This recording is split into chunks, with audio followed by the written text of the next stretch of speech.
Antonino Giuffrè, Italian pronunciation, Antonino Giuffrè, born the 21st of July 1945, is an Italian mafioso from Caccamo in the province of Palermo, Sicily. He became one of the most important mafia turncoats after his arrest in April 2002. Giuffrè was known in mafia circles as Manuzza, small hand, because his right hand was crippled by polio. Other sources claim he lost his hand in a hunting accident. Giuffrè was trained as an agricultural sciences specialist. His rise in the mafia ran parallel to the ascension of the Corleonesi clan headed by Salvatore Riina. He became the head of the Mandamento of Caccamo.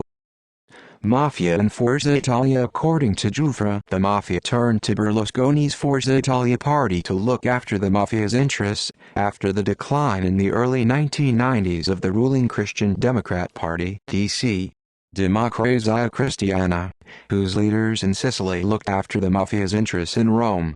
The mafia's fallout with the Christian Democrats became clear when the DC strongman in Sicily, Salvo Lima, was killed in March 1992. The Lima murder marked the end of an era, Giuffrè told the court. A new era opened with a new political force on the horizon which provided the guarantees that the Christian Democrats were no longer able to deliver. To be clear, that party was Forza Italia.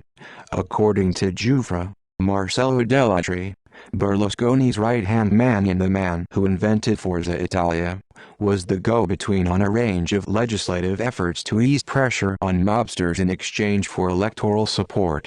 Giuffrè said that Bernardo Provenzano told him that they were in good hands with Dell'Utri, who was a serious and trustworthy person and was close to Berlusconi.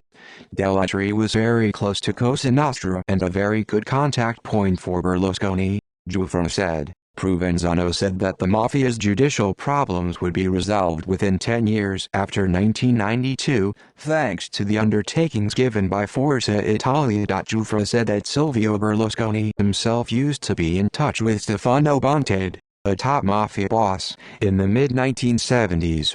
At the time Berlusconi still was just a wealthy real estate developer and started his private television empire. Berlusconi became prime minister in 1994 and again from 2001 to 2006. Bontate visited Berlusconi's villa in Arcor. Bontate's contact at Berlusconi's villa was the late Vittorio Mangano, a convicted mafioso who has been alleged to work there as a stableman. Giuffrè declared that other mafia representatives who were in contact with Berlusconi included the Palermo bosses Filippo Graviano and Giuseppe Graviano, arrested in 1994 and jailed for life, ordering the murder of anti-mafia priest Pino Puglisi in their territory Brancaccio. The alleged pact with the mafia fell apart in 2002. Cosa Nostra had achieved nothing. There were no revisions of mafia trials, no changes in the law of asset seizures, and no changes in the harsh prison laws, 41 bis. Antonino Giuffrè was arrested on the 16th of April 2002. He started feeding investigators information even before he agreed to turn state witness, or pentito, in June 2002. He is one of the most important mafia turncoats since Tommaso Buscetta in 1984. His collaboration has updated investigators' knowledge and provided a new interpretation for the sensitive issue of Cosa Nostra's relations with politics in the early 1990s. It's very simple. We are the fish and politics is the water, Giuffrè said. Giuffrè has an encyclopedic knowledge of Cosa Nostra's affairs over the past 2 decades, partly from having played host to Michele Greco, the Pope, in the 1980s, when the supreme mafia boss was on the run and took refuge near Caccamo, Giuffre's hometown. Subsequently he became one of the right-hand man of Bernardo Provenzano, who became the mafia's reference point when Salvatore Riina was arrested in January 1993. Giuffrè became part of the directorate that was established by Bernardo Provenzano, according to Antonio Ingroia, a leading anti-mafia magistrate in Sicily. This group, of about 4 to 7 people, met very infrequently, only when necessary, when there were strategic decisions to make. Among the other members of the directorate were Salvatore Lo Piccolo from Palermo, Benedetto Spera from Belmont Mezzagno, Salvatore Ranella from Trabia, Giuseppe Balsano from Monreale, Matteo Messina Denaro from Castelvetrano, Vincenzo Vergla from Trapani, and Andrea Manchiaracina from Mazzara del Vallo. Andreotti and Calvi. Antonio Giuffrè has been a state witness in many important trials.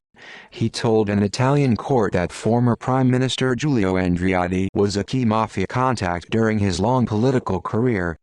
Giuffrè said mafia bosses had asked Andreotti to shield them from magistrates. Giuffrè is also giving testimony in the Roberto Calvi murder trial.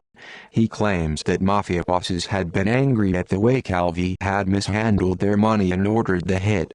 He named Giuseppe Callo as the man who organized the crime. Within Cosa Nostra, we had some big laughs when we read in the newspapers that Calvi had committed suicide, Giuffrè said. Cosa Nostra's problems get resolved in only one way: by elimination. According to Giuffrè, the mafia plotted to kill Giuseppe Lumia while he was the president of the Parliamentary Anti-Mafia Commission, 2000-2001. The plan to kill Lumia was decided at the very highest level of Cosa Nostra and had been approved by Provenzano. It was not carried out, however. See also list of fugitives from justice who are no longer sought. References. External links. Dickey, John, 2004. Cosa Nostra: A History of the Sicilian Mafia. London, Cornet. ISBN 0-340-82435-2. Oliva, Ernesto. Salvo Palazzolo, 2001. L'Altra Mafia. Biografia di Bernardo Provenzano, in Italian. Saverio Manelli. Rubattino editor. Archived from the original on January 12, 2008. Retrieved January 13, 2008.